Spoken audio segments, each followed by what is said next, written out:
Penerapan pajak progresif masih menjadi perdebatan di kalangan masyarakat.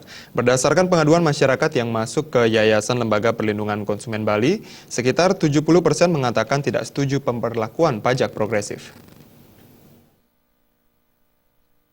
Pemberlakuan pajak progresif bagi kendaraan roda 2 dinilai memberatkan masyarakat. Ketua Yayasan Lembaga Perlindungan Konsumen Provinsi Bali, Ibu Tu Armaya menyebutkan, ada 3 hal yang perlu disampaikan. Pertama, berdasarkan dari hasil aduan masyarakat Bali, bahwa sekitar 70% yang mengatakan keberatan terkait pemberlakuan pajak progresif tersebut. Oleh sebab itu, pihaknya juga meminta kepada pemerintah untuk mendengarkan aspirasi masyarakat tersebut.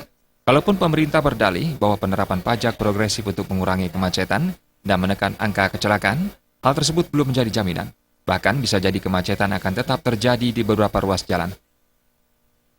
Terkait masalah kebijakan pemerintah Provinsi Bali memberlakukan pajak progresif untuk sepeda motor ini, ada 3 hal yang ingin kami sampaikan. Pertama, bagaimana sikap masyarakat Bali terkait dengan pemberlakuan pajak progresif ini. Kami punya data survei, hampir 70% masyarakat Bali keberatan ya dengan pemberlakuan pajak progresif ini.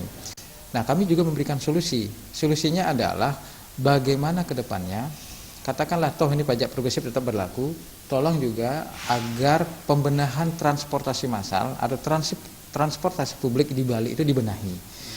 Selain dibenahi juga diberdayakan, sehingga masyarakat Bali itu tidak terbiasa dia menggunakan kendaraan pribadi. Nah, sehingga bisa juga untuk mengurangi kemacetan. Marilah kita masyarakat Bali juga harus diberdayakan dengan cara apa? Tentu dengan kebijakan.